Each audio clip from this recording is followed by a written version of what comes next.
and member of Insights on Immigration and Development. He is currently serving in the editorial board of the General Economics. He did his MA in economics from Delhi School of Economics, Delhi University, and a PhD in economics from University of Houston, Texas. Professor Prakash's primary research interests include development, political economy, public policy, and economics of education. Sir, we are extremely delighted to have you as our chief speaker for the day. Now, I would like to call upon Dr. Manoj Sinha, the principal of Aryabhat College, to share a few words of wisdom with us. Thank you, Vansh and Sarika. It's my pleasure to welcome Dr. Nishith Prakash to this platform of Aryabhat College. This is as they said, this is a relatively new college, Dr. Nishith, in the sense that from your times in Delhi School of Economics, we would have been Ram Lal Anand Evening College, which is located geographically in the South Campus, and that is where now we are an independent college called Aryabhat College. So this is not part of Delhi University anymore? It is very much owned by Delhi University. It is part of the Delhi University. I see. It's a Delhi University owned college. That means 100% government college. Okay. Opened by the Delhi University.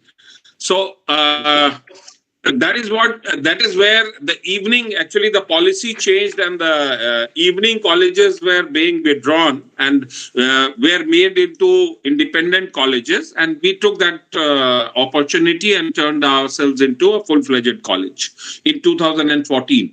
So if you are not familiar with Aryabhat College from your times, it is because of this, the name. But our Department of Economics has been running since about 20 years or so, and several of our batches have already settled down in their respective jobs, and some of them also come into teaching, etc. They are doing well for themselves, and the mind over matter is a society of my students which does good work like this, and they are having a festival where you are contributing today with your knowledge and wisdom, and I'm hoping that my students as well as the faculty members will benefit out of your I would have said good evening, but I having studied at University of California, Berkeley, I know that it's not an evening for you, so I didn't say that. And so I thank all the faculty members, my colleagues from Economics Department, the Hero Department, Dr. N.M. Singh and Dr. Deepika Goel, and welcome Dr. Nishith once again to our platform here. Thank you. Have a nice evening. Yeah, so thank you so much, Manojji and Deepika, Sarika, and Vansh. It's a really an honor to give a talk, and I would say big thanks to Deepika for reaching out. It's a good thing to reach out because that's how you can catch hold of speakers and engage on certain questions. So I don't know how much time do I have. About an hour. About an hour. Okay. I'm trying to figure out how to share screen. Okay, so can you see the screen? This okay, let's see. Yes, it is visible. Okay, good. So I'm unfamiliar with I would say the distribution of the background of the students here in economics, but good to know that it's mostly economics. So it will be fun if you also stop me and ask questions. Otherwise, it's quite boring to just me giving, just keep talking on and on. So I would encourage you to stop and ask questions. So I felt this would be kind of an important question to discuss today. Important from various angles. This is such an important issue, especially crime against women. And this was one of an initiative taken by the government of India late 2008, 2009, about constructing all women police stations in various cities to address the crime. And we sort of like we study this policy, but more or less we also study this agenda around crime against women.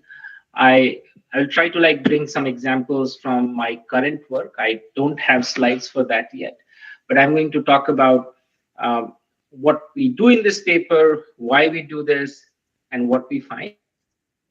So I think as a econ undergrad student, I don't think you should get worried when you see regressions or any equations. I think a big takeaway for you should be how do you motivate a topic? How should you frame a research question? And maybe to some extent, how do you answer them? So I don't expect you to be really bogged down by the number 3 item. So in case I would definitely encourage, because it's quite fun, although you will be poor for rest of your life, but it's definitely fun. So doing academic research is kind of like it's a very interesting journey, because you work on a question for a fairly long time. This is a question we started working probably around early 2015, and it's a very nice set of co-authors. So Sophia Amaral, she is an economist at IFO Institute in Munich, and Sonia Balotra, she's a professor at University of Warwick in UK. So you get to know people who you don't know. So for example, I did not know any of them. The reason we started working on this together was I work a lot with the police in India. So I had lots of institutional knowledge on this topic, and that's how I was brought in, and that's how we started working on this together. Okay, let's see if this works. Okay. So this is not a topic that requires somebody to do a big bang motivation.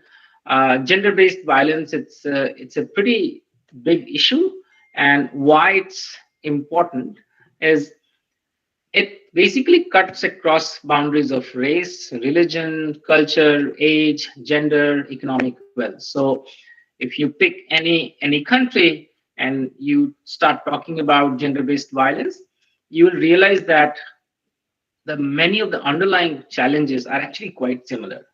So whether be it India, Bangladesh, Pakistan, say countries in Europe, US, there are actually lots of similarities than dissimilarities.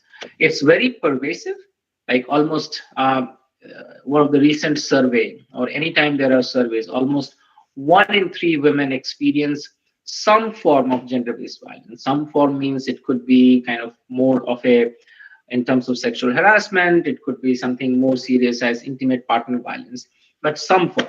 And it's also it's a big challenge because it's also least reported. It's pervasive, but it's also least reported. And there are implications at both macro and micro level, especially those who might have interest in development economics. You will run into this problem. I have no idea if you have faced this problem, but even now when I talk to my father, he's like, how come this is economics? There's no economics here. Why are you not studying economic growth or time series or something like that? So this is very much economics. And so I want to kind of motivate you why it's important from both macro and micro level. On one hand, when somebody is subject to gender-based violence, you can link that to productivity loss. And there are researchers who have estimated these productivity loss, and they find that it's anywhere between 1.2 to 3.7%. There are negative impacts on individuals' well-being, like mental well-being, physical well-being, and all these things. You can put a dollar amount to that. So there are ways to do that. And it has far-reaching impact. So, for example, if there are safety concerns, women are not going to participate in the labor force, right? So if they're not participating in the labor force, it impacts your economic output. It impacts your growth. It impacts mobility. There's a paper by Girija Borkar. She is an economist at the World Bank. She studies the impact of like how different roads are safe / unsafe in Delhi, and college choices, college enrollment choices. So what she finds that if there are, say, let's say you are in Mukherjee Nagar and you get into a good college versus you get into a decent college, not the best one, but going to the decent college is much more safer.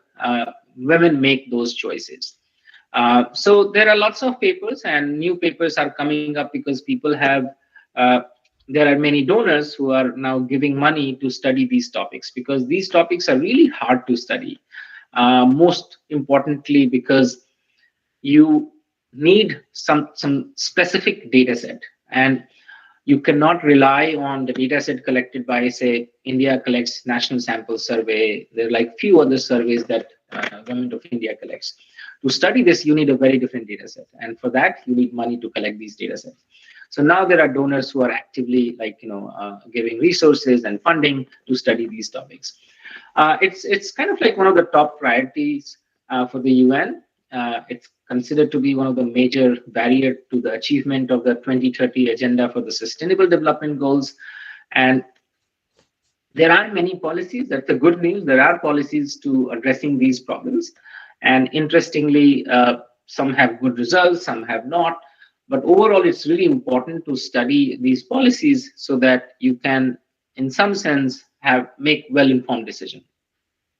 So what we do in this paper is something fairly straightforward. India expanded access to women police stations. It has, there was I'll show you a figure, but there was a large-scale expansion over time across state. And we study the impact of this policy on incidents of violence against women, their proactive behavior towards gender-based violence, and measures of crime deterrence. So, for example, if you have more women police stations, does it affect arrest? Does it affect charge sheet? And how does it affect women labor supply? Because it also sends a positive signal, especially imagine if many police stations open up in Delhi, which are like all women police station, it will send you a signal that looks like somebody wants to care about this topic, and it might positively impact women labor supply.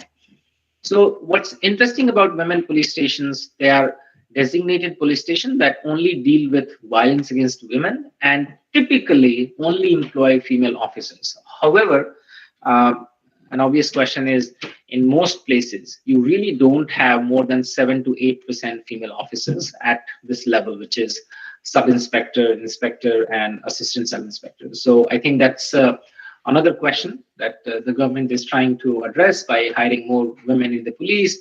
But in the meantime, I mean, that's the policy, although you would find cases where these are more like mixed gender police stations.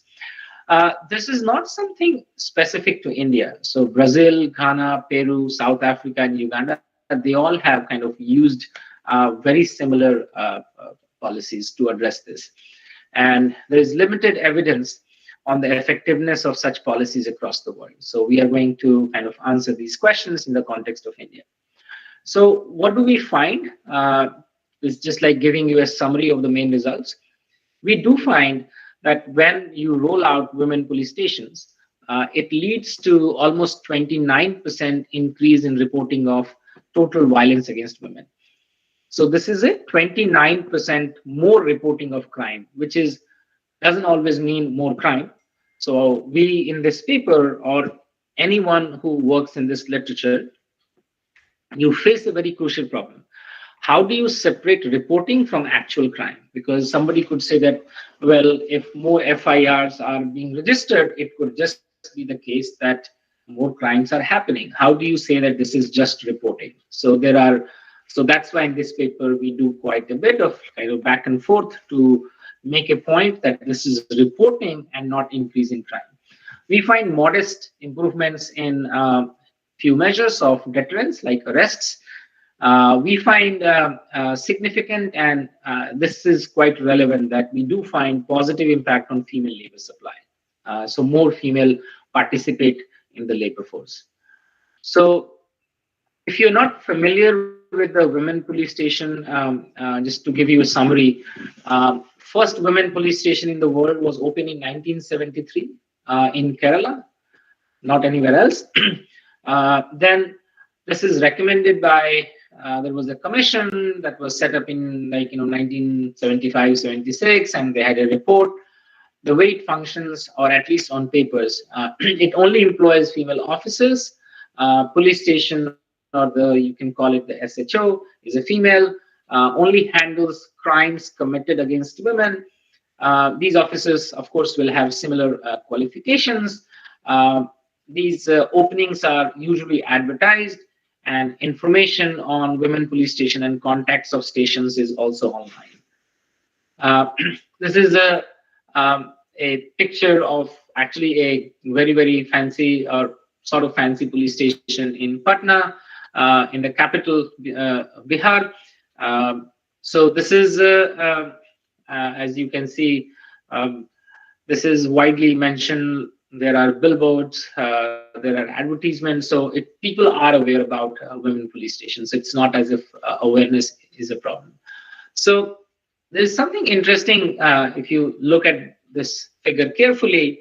So in the first one, which is here, this is crime against women, and this is also crime, but non-gender crime, means not all a women crime, and this is property crime.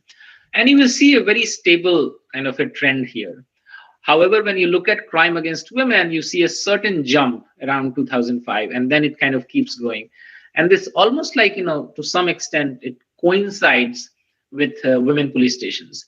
So like a takeaway from these two figures, especially when you do academic work, and if I know that many students reach out to faculty members for doing academic research, I think the first thing is to be very comfortable with the data, and that you'll have to work hard and learn techniques, and learn how to be very, very careful when you're looking at data.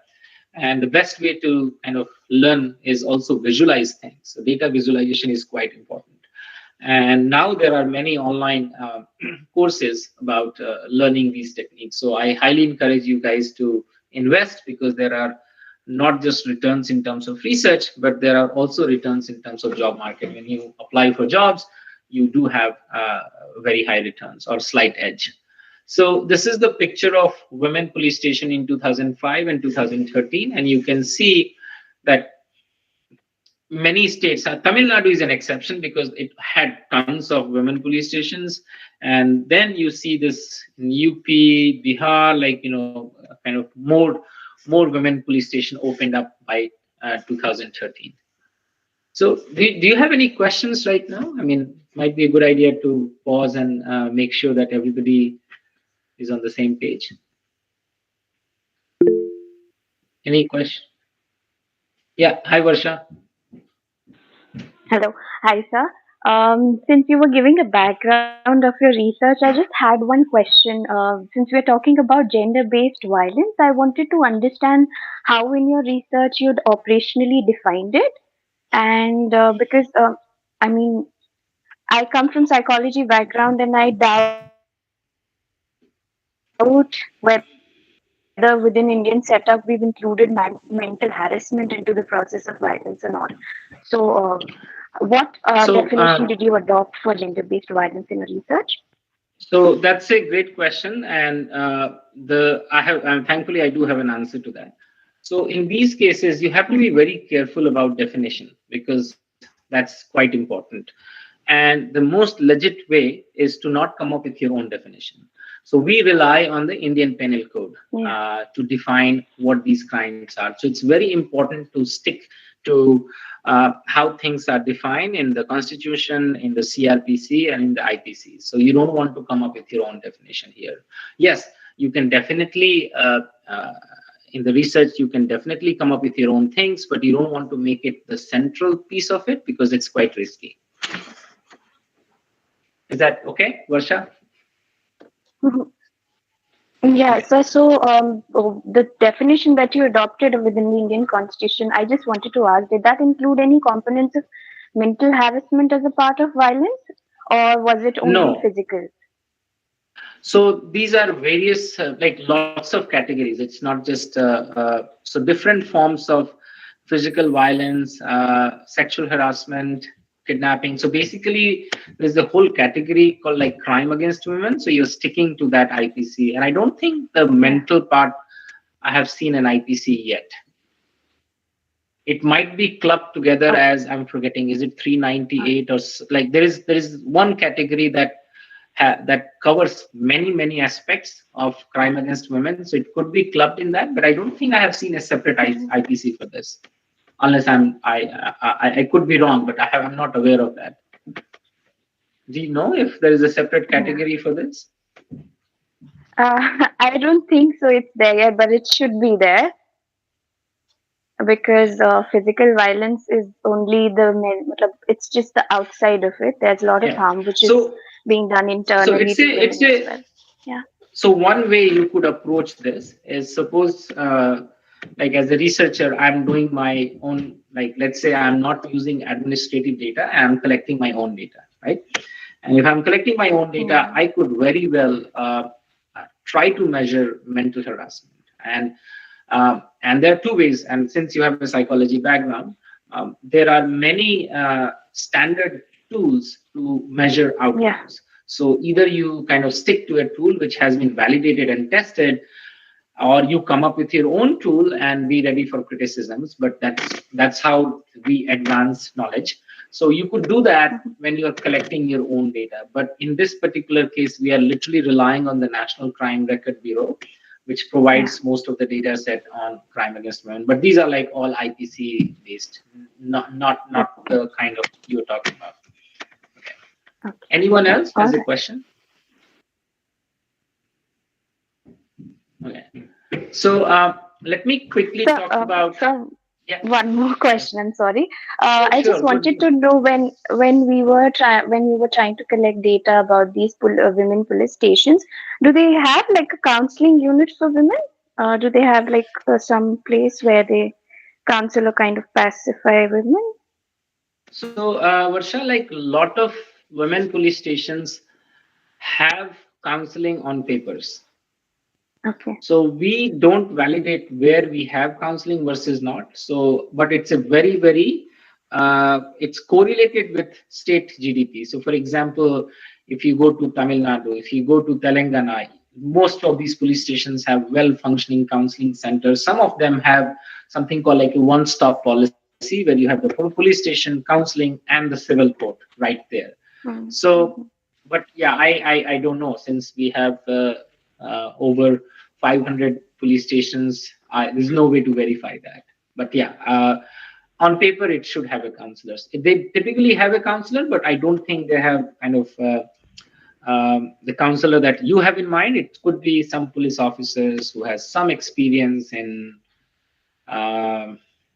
counseling, but that's mostly on paper. Yeah. Okay. So data collection is a very integral part of doing research, and a lot of students get very scared when it comes to data collection because it's really hard work. So in this particular project, we had we have many data set. Actually, we have collected many data set.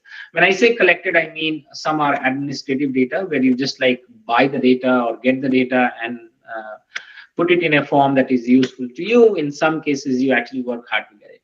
So BPRD is an organization in Delhi.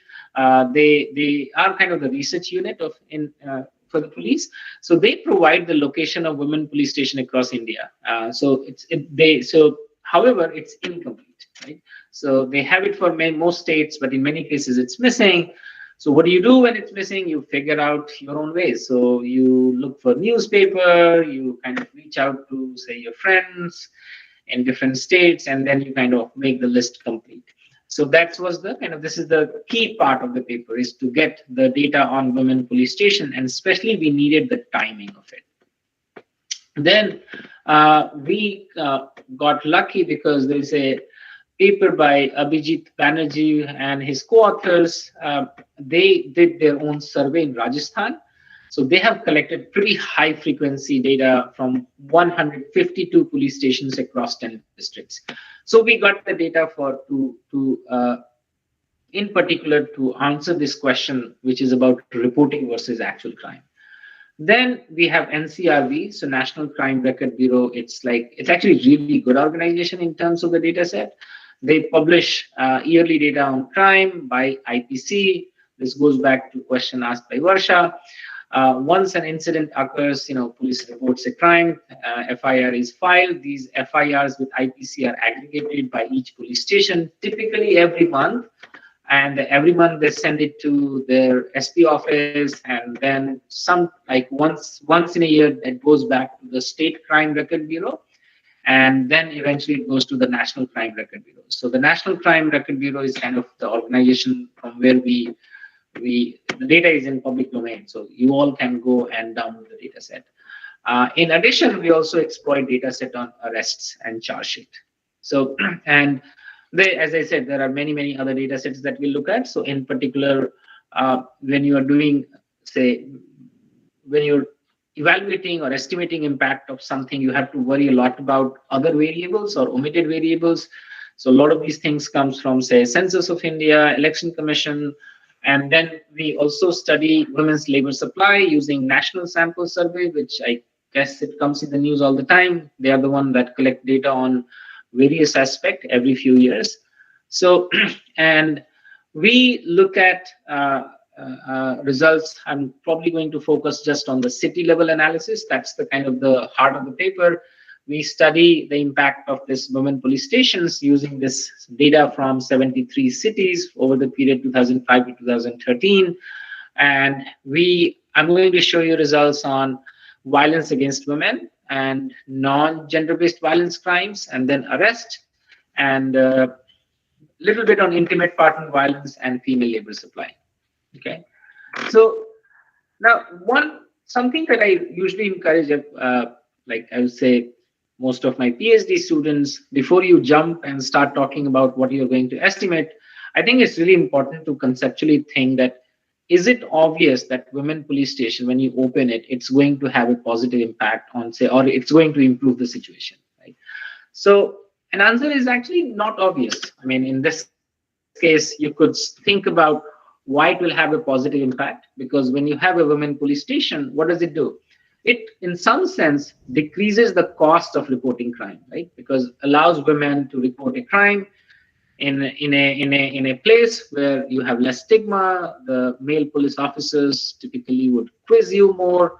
So there is a general consensus, and that's why the policymakers have been pushing on this policy, that women police stations are perceived to be, I guess, a better place to report crime. They're more friendlier.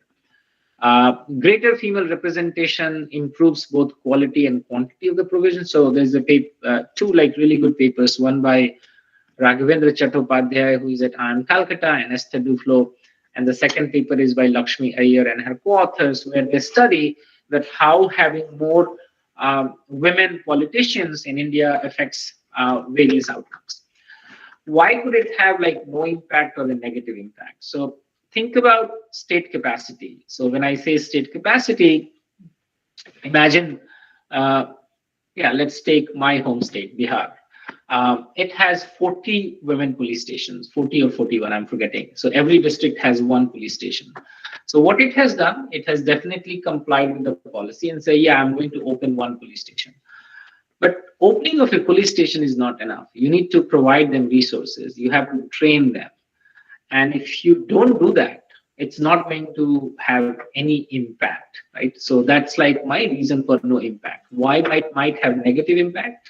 Now, suppose you have a women police station, which is maybe 20 kilometers from your house. Suppose somebody has been subject to intimate partner violence. Her husband goes to work and she finds this 2-hour window to go and report the crime. Now, if the women police station is 30 or 15 kilometers away, she's likely not going to go because it's too far. She might not come back home on time. Otherwise, maybe the husband is going to find out. Now, you might go to a nearest police station, which might not be a women police station. You go to the nearest police station, they might say, well, आपके लिए तो women police station है, तो आप यहाँ क्यों आए हैं? आप वहाँ जाइए, right? So it could actually could potentially also lead to a negative impact. Is this clear? Like, I wanted to kind of make sure that you understand that conceptually it's not obvious that these policies would have exactly the impact that you intend. Oh, yes. Okay. I know asking question is intimidating, but for me, if you don't ask questions, it's actually quite boring. So if you expect speakers to come and engage with you, you should be asking questions, and that's exactly how they also get to know you. I do make my class talk whether they like or not. So you can imagine that you are my students, so please do ask questions. Okay, so this is the tricky part. The tricky part is, so far I gave you a background about hypothesis. I told you the data set we are going to use. Now the challenging part, how do you identify the effect, right? So what are we trying to do here? We are trying to identify the effect of women police stations on some outcomes. Now, there are many reasons to believe that. Suppose, take this really easy example. So I'm not sure if you have read, probably you must have read about returns to education, right? If you go to school, you make more money. If you go to college, you probably make more money than going to high school. Okay, let me do. Oops. Okay, quick quiz here. Let's see who is attending. Ritika Nandi, are you here?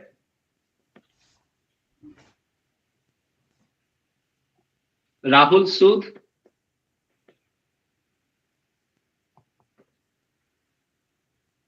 Maybe those who are here, maybe they can raise the hand. I have a quick, fun question. Sarika.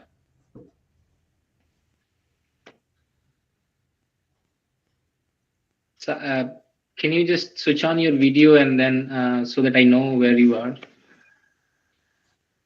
What is this open queue?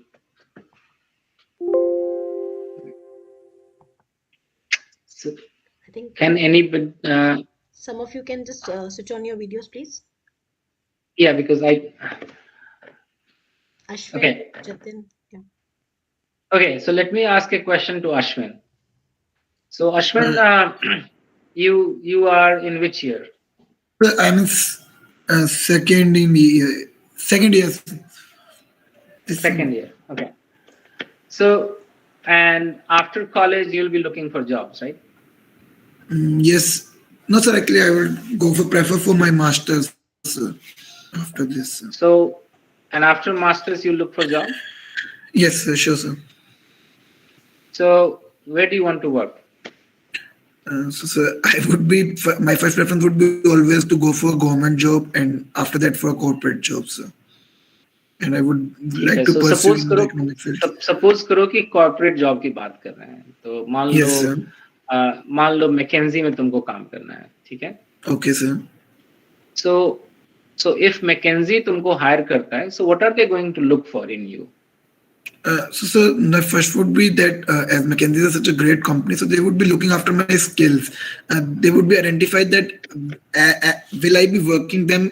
Will I would be a great asset for their organization, and would I be fulfill all of their work that would be allotted to us? So this would तुम be. imagine करो कि McKinsey जो है तुम्हारा resume देख रहा है ना? तुम्हारा resume, cover letter और तुम्हारा transcript देख रहा है. तो क्या देखेगा कि तुम्हारा GPA क्या है ना? Yes, sir. So GPA is a very good indicator of whether somebody gets shortlisted for an interview or not. क्या skills की बात की हो तो skills तो undergrad में कुछ खास होता नहीं है. So let's think about कि can you write, right? Cover letter से पता चल जाता है कि can you write or not. because undergrad it's very generic, like it prepares you, it exposes you to various things. So masters is like slightly more specialized. Now it will say, अच्छा हमको ऐसा है कि हमको economics का जरूरत है, तो is it an econ major? So think about it. Your GPA, econ major, it could be the name of the college, है ना, कि आप कहाँ से पढ़े, Yes, sir. वो भी important है. Yes, sir. और तो इसमें अगर हम ये एस्टिमेट करना चाह रहे हैं कि तुमको मैकेंजी क्या सैलरी देगा, so वो सैलरी जो है, it depends on many things. It depends on your GPA, it depends on your transcript, it depends on what major you took, how was your interview, and तो इसमें अगर कोई भी एक आध फैक्टर्स मिसिंग है तुम्हारे, मान लो तुम इसको स्टडी कर रहे हो, so then you will be overestimating things. Yes, sir. Suppose करो कि you, I'm giving you an extreme example. So जो अश्विन के जो पापा हैं वो मैकेंजी में पार्टनर हैं. Yes, sir. तो अश्विन को तो ऐसे ही जॉब मिल गया, तो वो तुम्हारे एनालिसिस से अगर मिसिंग होगा तो you will be overestimating something. Yes, sir. Is this clear to everyone?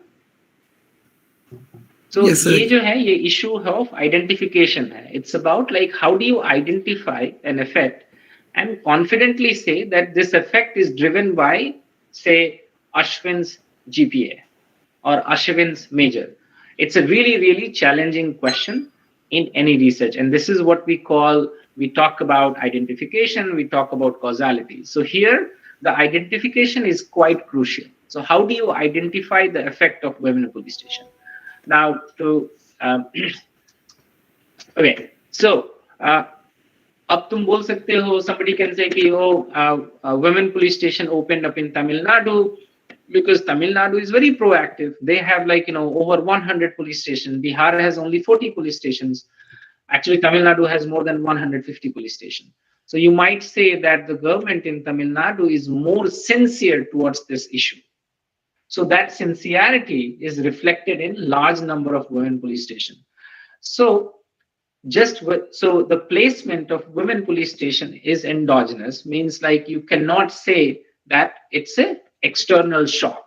So the best way, or I would say, let's think about the most clear way of studying this would be you sit down in Delhi with Ministry of Home Affairs and you almost flip a coin and decide कि कहाँ पे women police station खुलेगा, कहाँ नहीं खुलेगा. It's done by a flip of coins, which is called the randomized control trial. We cannot do that here.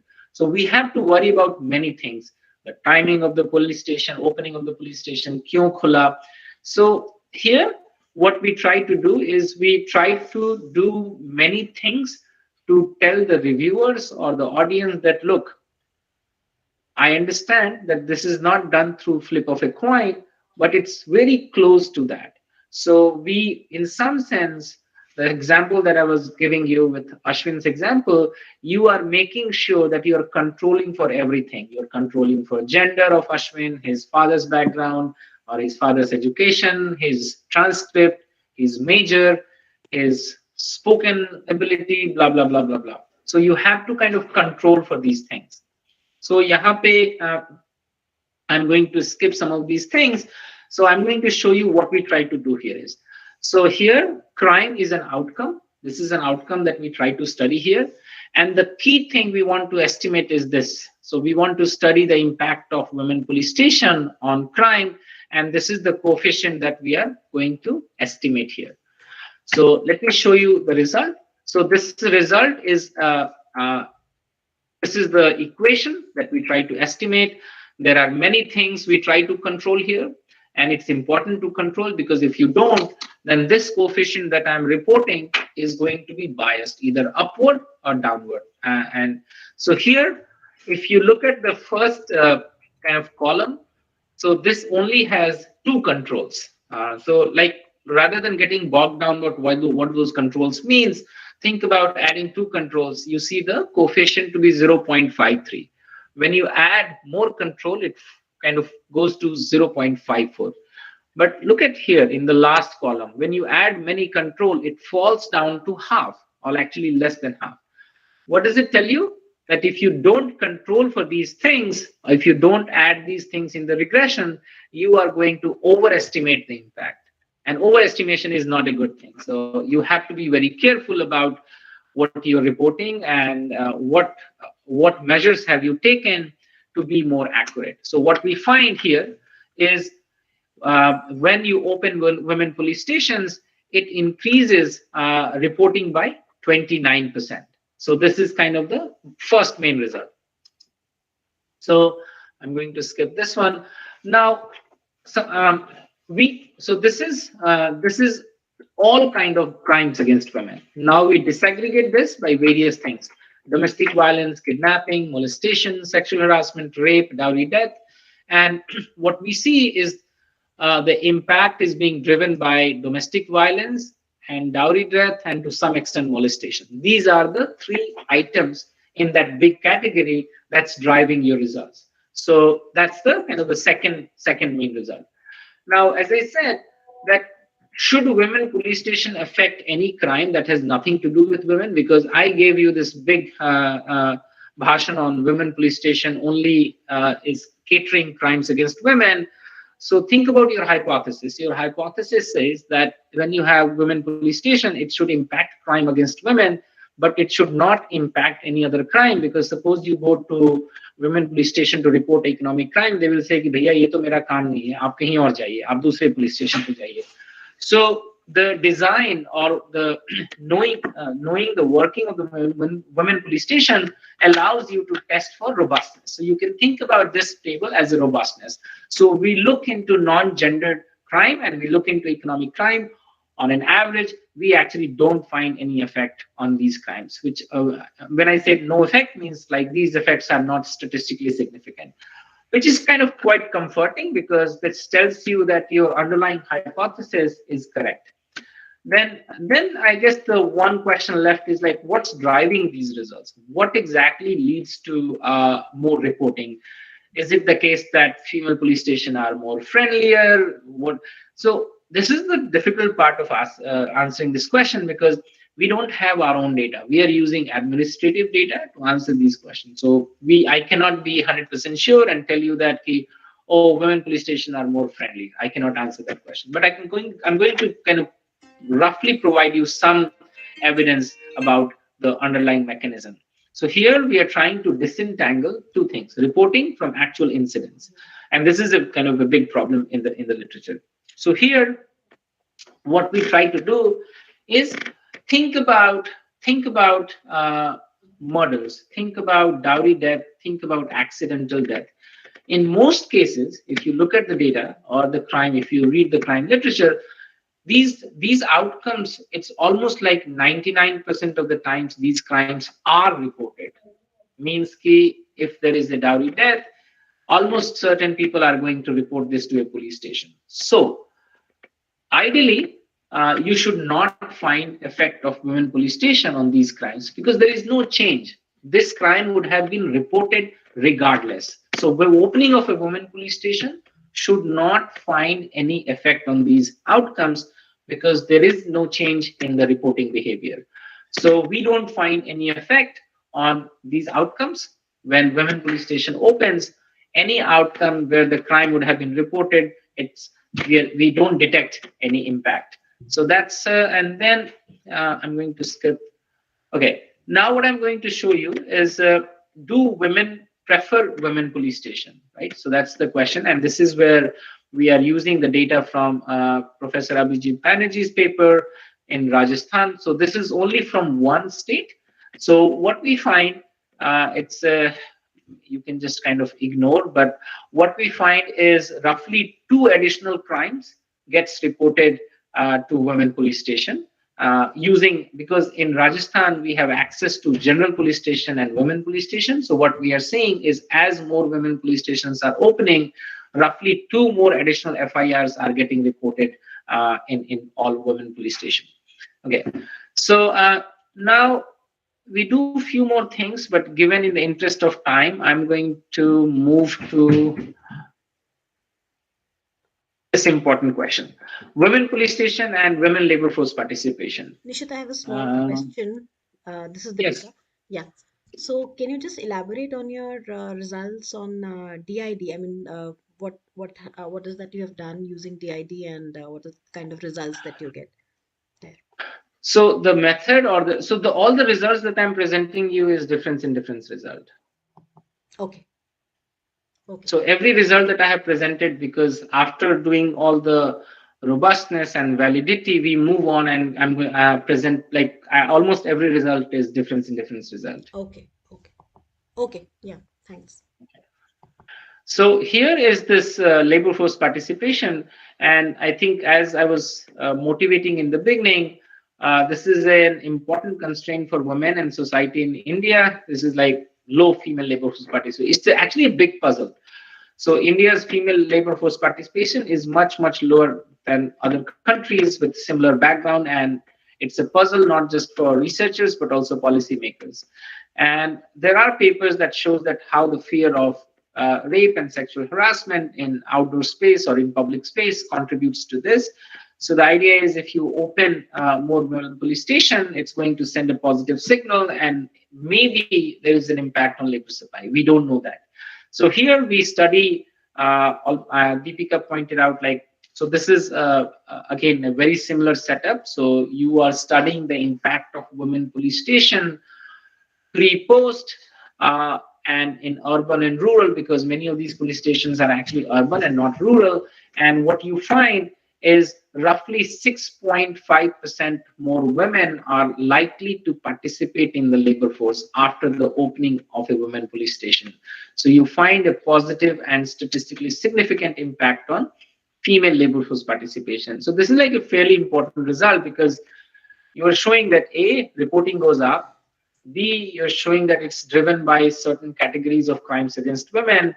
C, you're showing that there is a substitution, means like you see a substitution from general police station to a women police station. It's not a big substitution, but it is a substitution. And then you are showing that it also leads to more female participating in the labor force. So just to conclude, we find that the presence of women police station leads to more reporting of violence against women. We believe that the impact on violence against women is driven by reporting and not actual crime. And I showed you some evidence why we are confident of that. We find evidence of changes in proactive behavior. So I did not show you these results. Using another data set, what we find is many of these women who were subject to, say, crime against women or intimate partner violence, they reached out to the police and their family and friends and talked about this. There's a data set which had collected this data, and we look into that. It appears that women police station is effective in some ways, especially in getting crime reported, but it's ineffective in terms of quality policing. And actually don't think about this as a particularly very negative thing. Arrest and charge sheet are very complicated when it comes to crimes against women, not just India, but even elsewhere. So one of the common challenge here is police are, I mean, there are certain rulings from the Supreme Court and directions that look, once you go and arrest whoever the culprit is, there's no room for counseling and reconciliation, because once you arrest, so you have to be cognizant of this. Even in developed countries, many women go and report crime, say intimate partner violence and what their husband did, and then 7 days later they come back and withdraw the complaint. So it's not very clear how should you approach this, because you have to be thinking about the total welfare, which is just hard. Overall, we find positive impact of women on women labor supply. As I said, what you need to do is worry about making these things more effective. And how do you make it more effective? So you have to invest more in terms of resources, and many states have already done it. So maybe the poorer states haven't made that progress, but many states have done it. But overall, I think it's more encouraging than discouraging. Okay, so I'll stop here. I'm happy to, again, answer questions. So there's a small question that I have. I think Varsha is also raising her hand. Yeah. Varsha, can I ask first, and then you can go. Sure, ma'am. Sure. Okay. Yeah. Uh, so, so you're saying that the existence of women police stations have a positive impact on women labor supply. Uh, Yes. so do you actually mean that that these women feel more secure while working if they find the existence of women police stations around? Or So So it's a not a straightforward question to answer because again here is an attempt using the national sample survey. So we use national sample survey to show that look in areas where women police stations were opened, there you also found effect on more women participating in the labor force. Are they because they are feeling safe? I don't know, but my likely guess would be yes, because it's changes the perception. When you see women police station, when you see, say, women officers around, you tend to feel more safer. So it's a guess, but it's a guess well informed by, I guess, the empirical evidence. but won't it be true that the existence of these police stations would be more concentrated in some areas and would be lesser concentrated in other areas in the same Yes. region? Yeah. So will it be like a good generalization to make for the entire area, or so? No, so we don't make So keep in mind that we are only interacting the women police station in the city, and we are matching that in the NSS to that city. So we are studying the relevant set of population groups. So we are not saying that women police station in place A has an impact on women police station, has an impact on female labor force participation in place B. We are actually saying place A to place A. Okay. Okay, thank you. Varsha? Yes, sir. So I have three questions. First, I just wanted to understand that this research is based on secondary data, or you guys did survey or also No, just like secondary, your own just survey? secondary data. All No right. primary data. Second Secondary is data, yeah. second is that we saw in the results that reporting increased to 29%. I was curious to know how was it before, as in when women police stations were not in place. Do we have any data for that? Yeah, I think 29% is the increase compared to the mean. Let me see if my table has the mean. It in I don't have this in the table, but in the paper there is a mean. So the mean will tell you what was pre and what's post. So yes, you actually go Okay. back to pre and post. So there is always this pre and post that we are doing here. So I don't know the number right now, but there is a pre here. Okay, and that t value must have been significant for the 29. Yes, Because yes. that's how 29. Okay. Yeah. So another thing, I'm going back to the variables and constructs. So there were two things that how I understood. One is crime against women, and the other one is gender-based violence. Um, Yeah. and I believe these are two different things where one is encompassing a lot more when we talk about gender-based violence. Mm-hmm. So, Yeah. when you were doing this research, did you subsume both the categories? Because I saw at number of places the term being used, and what I see the kind of crimes that have been reported, they more rely on to crime against women. So how did you go Yeah, about the so differentiation? no. So I think I should have been more careful in that. So almost like everything that we are doing is crime against women, but Mhm. I mean, you can think about that being gender-based violence, but gender-based violence is a much larger term. But yes, it's Yeah, crime against women or violence against women to be more precise. yeah. So yeah, that's all. Vaibhav, Okay. Vivek Sahi. Um, good morning, sir. I have a question. What is the right composition of normal police stations and WPS?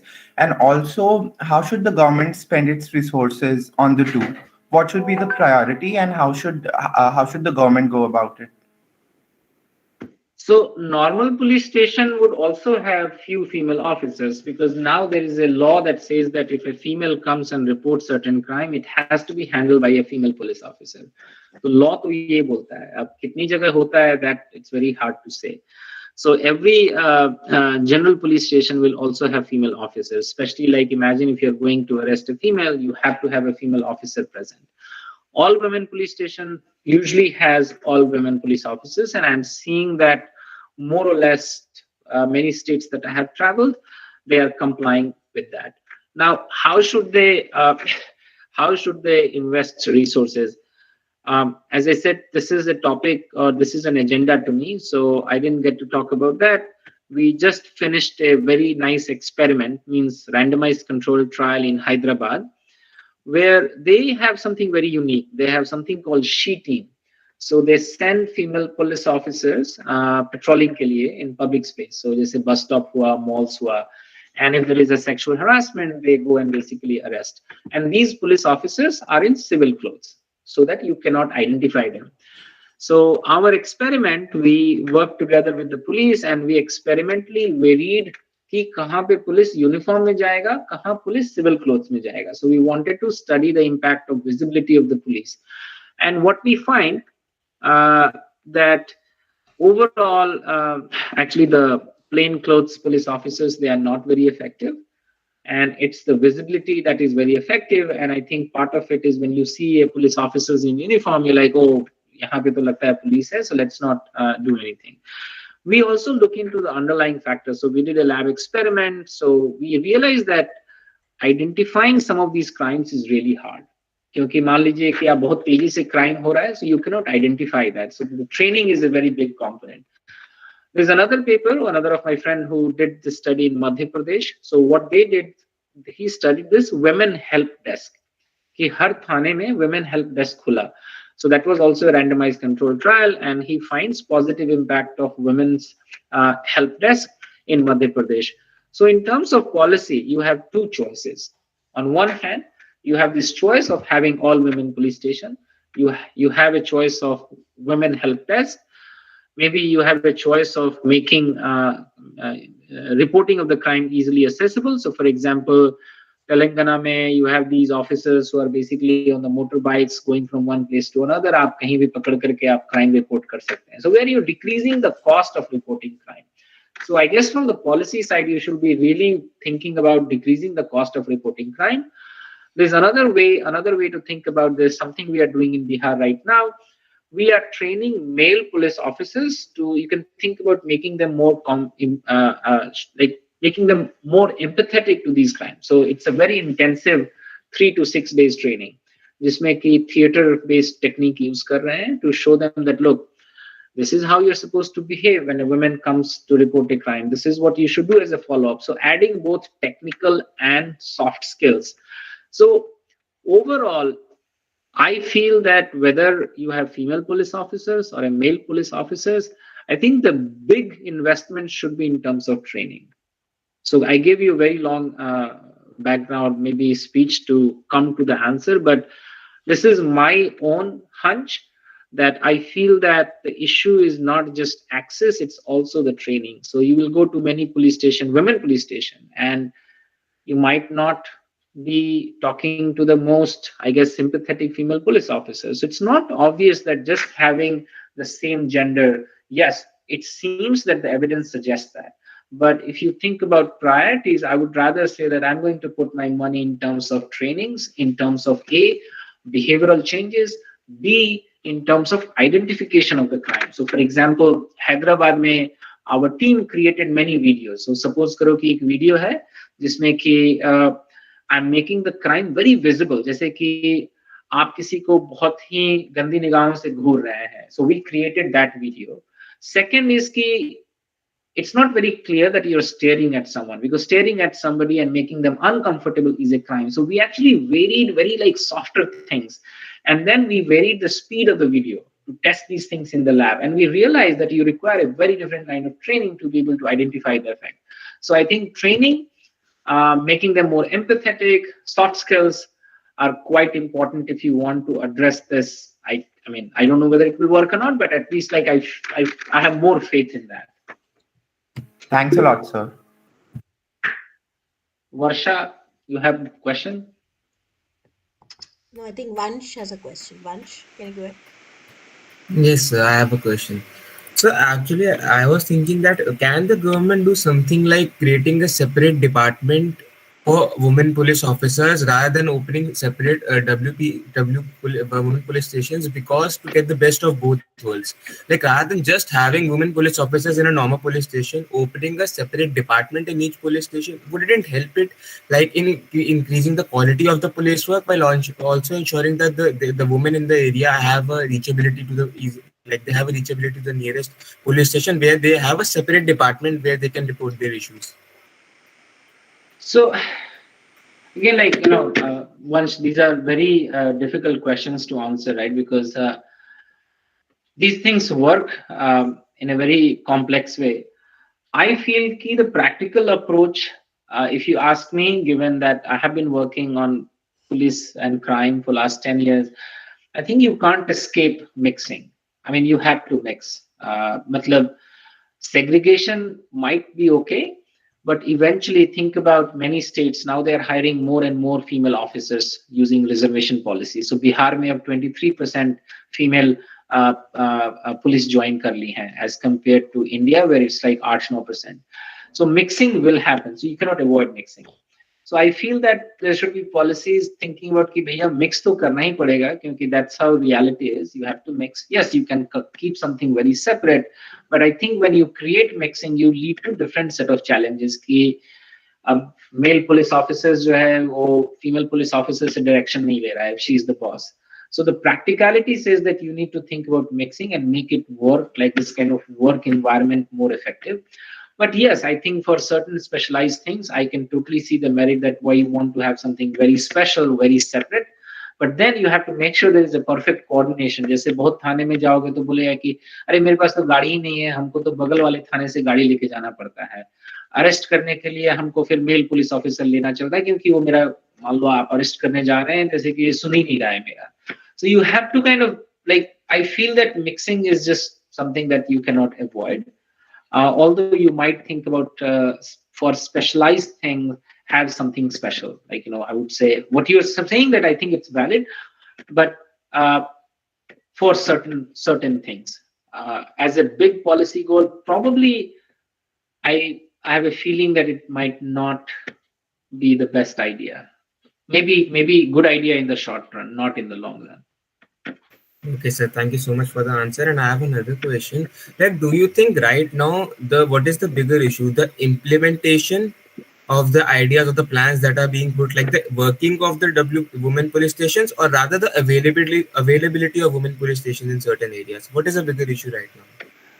So I think it's both. Because certain areas may only have one per district. So if your objective is to reduce the access problem, then obviously you fail. Because one having सोचो कि तुम पटना में एक थाना हो महिला थाना, do you expect कि 60 kilometers से some female is going to come and report the crime? They are not going to come because they have this limited window. I mean, if you spend time in these thanas, you will realize कि even the SHOs who get a call, they get a call at these weird time and with like very software कि अच्छा मेरा husband यहाँ गया हुआ है, I have to report something. So you have to be very conscious that if you're trying to reduce or increase access, you need to have more police station open up. So that's one.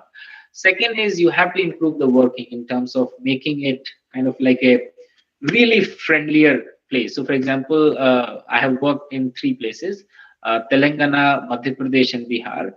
Telangana is a completely different place. I mean, you enter these police stations and they are friendlier. They wouldn't come across as there's this very weird demeanor of the uniform. I didn't see that in Telangana. I must say that at other places, I have entered a police station, I have felt quite intimidated. So you want to address that as well. So you have to kind of attack this in various ways. I don't see the point of just opening police station and not giving them resources. It makes no sense. Thank you so much for answering, sir. If anyone has any other questions, Yeah, yes, ma'am, please just one continue. more question. Nishit, one last question from my side. I think that will be all. Yes. So, do you think news awareness, announcements, do they have some role in, ensuring that women feel more safe about their surroundings? I mean, news about WPS or announcements, because not I'm sure not all women would be aware of the fact that there is an existence of WPS. So does your model take into account that, or if not, do you think it has a role to play? So, like in this paper, like since I did not get into the technical piece of it, for the reason that I wasn't sure about the audience. So, but yes, we do account for some of these aspects because there are multiple differences here. But forget about the technical piece. I think it does play an important role. However, suppose you go and announce ki, you have women police station, please, it's for your safety, blah blah blah, and somebody goes there and tries to report and she faces challenges, then it's not going to work. So you want to make sure ki once it is open, it's of course advertised, but at the same time that also you should also ensure that you make the process easy. And like till the time you make the process easy, I think this is not very effective. So for example, you go and somebody says ki nahi nahi aaj to hai nahi aap kal aiye, that's where you kind of lose the effectiveness of such initiatives. So and you can see, I don't know if you have tracked, but I work closely with the women's safety division at Ministry of Home Affairs. They have been trying out this kind of dial 112, and even that is complicated because who is picking up the phone is quite important. So there's a study in UK where they randomized between the gender of who picks up the phone call, and they find that even that has an impact. The second aspect is once you report a crime to dial 112, how quickly something happens is going to determine whether you're going to use this service the second time or not. So I think it's not just opening information. You have to actually send enough confidence, or actually give that enough confidence in people or the citizen that it actually works for you. And I think that's quite crucial here. Yeah, I think that's I an see important point. Varsha. Yeah, that's an important point. Yeah. Thanks. Thank you, Deepika. Yes, one last thing. I know it's the terror of time is ticking on us, but just one last thing. I wanted to ask that you being in the field for quite long, and as a researcher, what do you think about the research, the results that have been there? What would you like to comment in comparison to other countries? Where the reporting part and the crime against women is for women in India. So, Yeah. so Dekho, I'll tell you from more as a not just a researcher but also instructor. So I teach a course on gender inequality. It's basically a interdisciplinary course. तो शुरू में पढ़ाना चालू किए तो I used to feel very embarrassed कि वो like India में कितना बुरा है. But then soon I realized that these challenges. In fact, I was about to. Yeah, in fact, I was about to ask you what was the rationale behind. Was there any personal inclination to do this kind of a research? So yeah. So do this kind of research has. About it. Yeah, so I think I did not mention the personal. Like most of my research is very personal in motivation. So, but let me complete so in the gender inequality course, when I started teaching, I used to feel embarrassed. But then when I started seeing evidence from different countries, I realized that, oh my God, the problems are identical no matter where you go. So for example, forget about anywhere else. I'm going to talk about my own college. 25-30,000 population hai. It's a big state university. It's like one of the top 20 state universities in the US. And here I reached out to the police chief and I said, this is what I do. Would you be interested in working with us? And I was completely shut down. Like, nee, we don't need to learn anything. We're pretty good. So in general, I have seen that police, at least I can talk about few places. I spoke to somebody in Massachusetts and my own university. They're very reluctant to talk about these issues.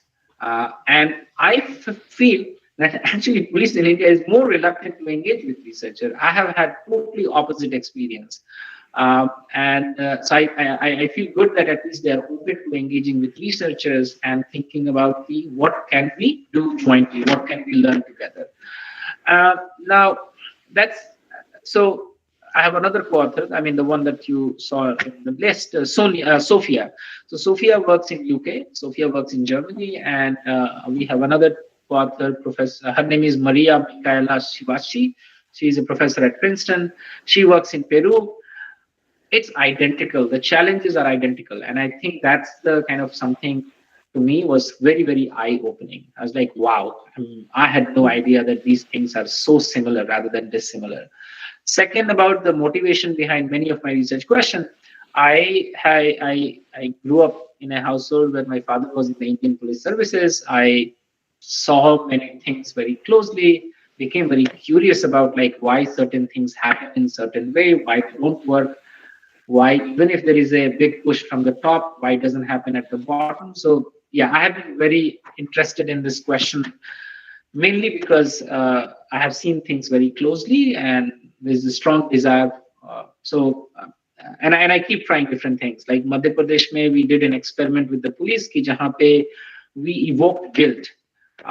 This might particularly interest Varsha because guilt is like a very social psych concept. So this is a team with my very colleague hai Kim Cheney. She's a social psychologist. So the police officers may guilt evoke karke, we are seeing whether the behavior changes like after 1 week. Of course, it's not as close to how experiments are done in economics because it's kind of like more rigorous in some sense. It's a very rigorous discipline, but this is something we were trying to test out. Akhir hota kya hai? Bihar we are doing something very intense. It's like a 6 days intense training on soft skills and technical skills. In fact, when the training was happening, day 1 पे police officers told our trainers कि आप कौन है हमको सिखा रहे हैं कि काम कैसे करना है. And day 2, day 3 को they started crying. They said कि आपने मेरी आंखें खोल दी. Many female trainers का पांव छू के लोग जा रहा है. So we actually saw that कि wow, this is quite intense. So we use the theater of the oppressed technique to affect the mindset. I know Thank you. Thank you so much, sir. Thank you. Welcome. Mani Chandra Singh. Yes, sir. How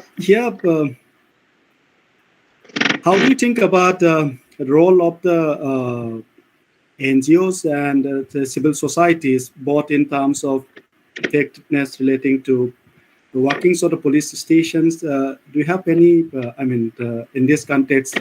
Because in some of the, basically some parts of the country, basically civil societies and NGOs are active. So how do you think about these reportings and other aspects, and how we can bring in economics, basically? देखिए आपने एक बहुत ही tricky question पूछा है, like because people have very strong priors about roles of civil society members and NGOs. So I work very closely with them. So the way I see is like these are complementarities to me. So for example, in the Bihar training project, we have worked closely with not just civil society like NGOs, lawyers, police officers to create a curriculum which is effective. My own impression, at least, and it all depends on the question and the context. So my impression, limited impression, has been most NGOs that have very, very strong priors. I feel कि researchers थोड़ा उससे open होता है कि जैसे for example I really struggled and I said कि आप module बनाए हैं, बहुत अच्छा मॉड्यूल है, बट अगर पुलिस ऑफिसर बोल रहा है कि ये मॉड्यूल बहुत अच्छा है लेकिन हमको ये नहीं पता चला कि हमको करना क्या है, then you have to kind of look back and think how to make it more effective, right? Because at the end of the day, we all are working to make sure that the training is effective. That's my goal. I have no other agenda. My agenda is to make sure that training is effective. And I felt a lot of resistance from the organizations we were working, like, nahi, mera jo module hai, wo perfect module hai. How can it be perfect? I mean, nothing is perfect. So we struggled, and finally we had to kind of fight back, and I said that this is our money, you better listen to us. Right.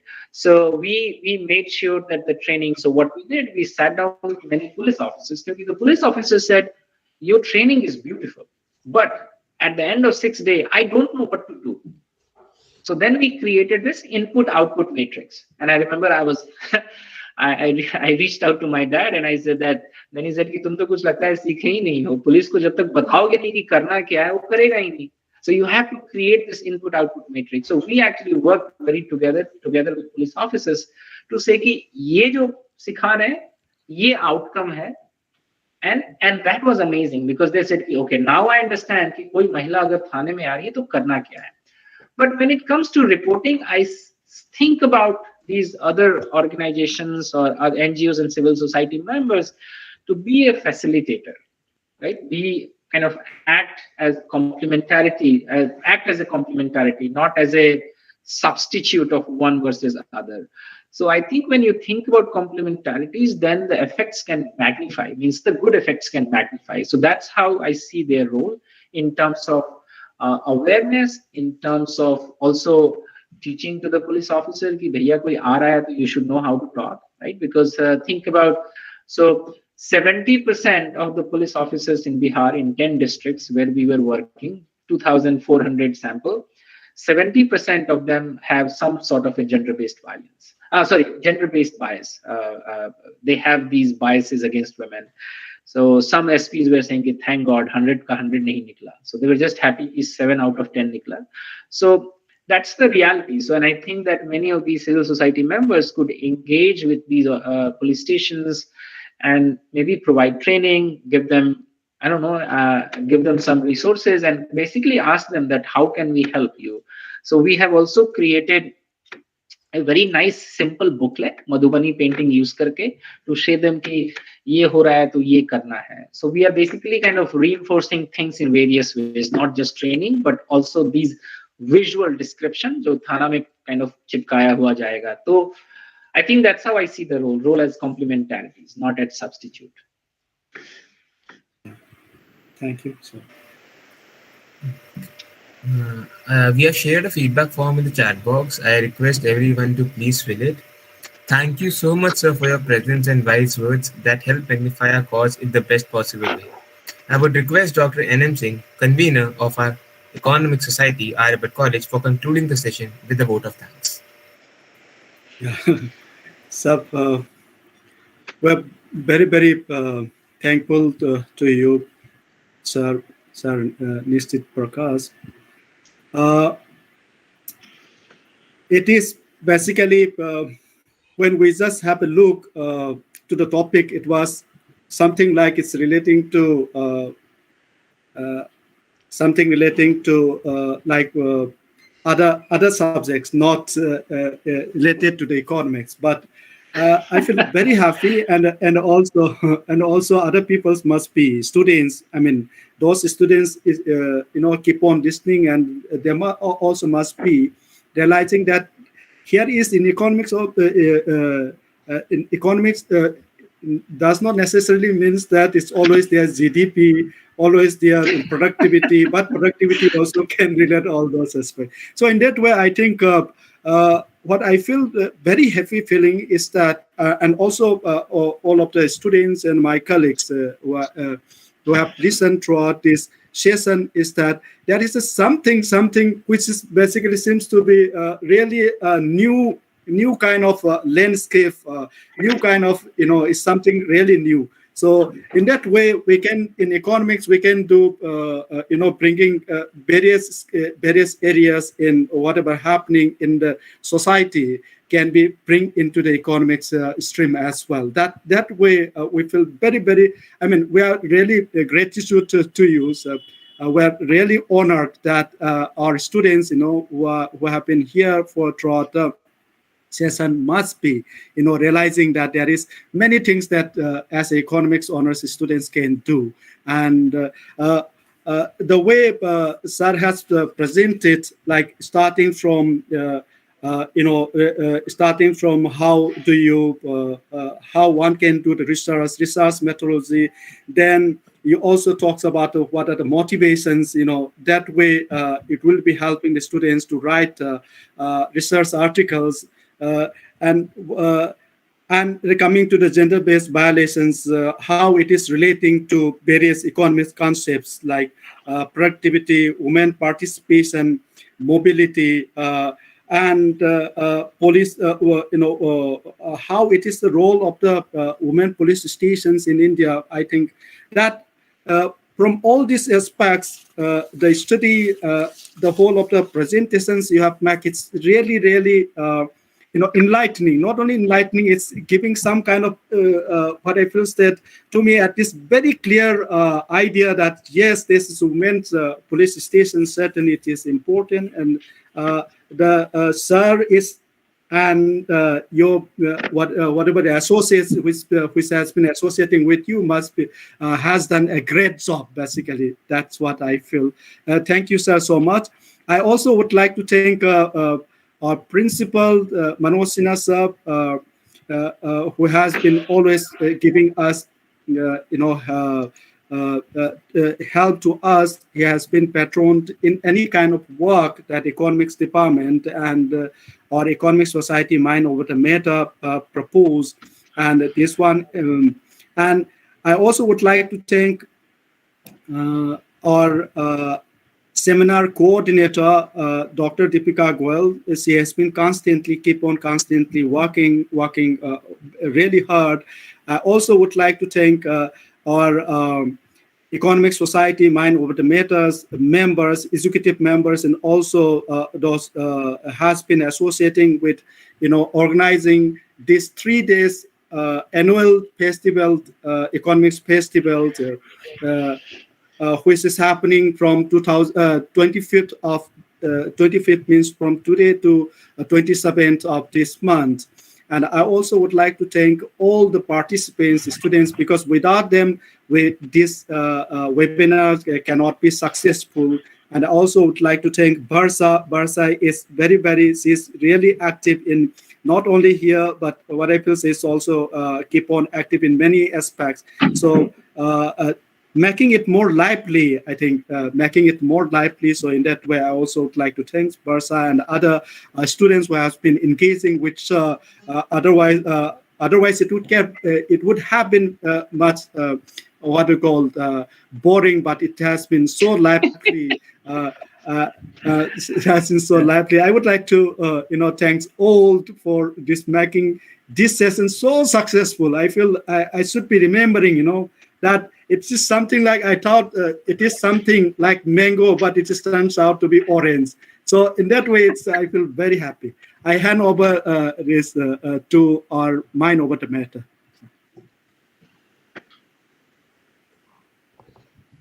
Thanks, Nishith. Thanks for this session. And I think we would just reach out to you for a small feedback form. It will just take 2 minutes of your time. Whenever you get time, you can just fill it up for us so that it will just. Sure. Like, can you send me email? And I'll probably fill it up. I'll do that. I'll do that in a mail only. Yeah. And definitely, I want to thank every student. I know many have left. It's late night. So sorry for forcing you to talk, but I did it for a selfish purpose. Otherwise, I could just talk and not enjoy. So I really enjoyed this. So grateful to you for at least engaging and asking questions. It's very important to ask questions. Otherwise, फिर मजा कैसे आएगा? And second, try to enjoy research and try to observe things around yourself. I think that to me is like the primary kind of ground for forming hypothesis. कि कुछ भी weird types आप देख रहे हैं, like, oh, why is it happening? What's the theory behind it? Can I test this out? So keep an eye, close eye on around your surroundings. Work hard, do well. Work hard in a strategic way so that it results in a good GPA. Unlike me, I always struggled with my GPA, and keep this going. This is a good initiative, and once again, very honored to give this talk. So thank you so much. Stay in touch. Deepika has my email, so if you have questions, if you want to chat, I'm usually I'll be happy to connect again. So can I share your paper with some of the students if they're asking? हाँ, paper मेरा online है, जिसको मन है download कर ले. Paper data सब चीज ऑनलाइन यूजुअली रहता है मेरे वेबसाइट पे. That would be great. Yeah. Okay. Thanks. So thank you so much, everyone. Have a good day. Yeah. Thank you so much. Yeah. Thank you. Bye. Thank you, sir. Bye. Bye.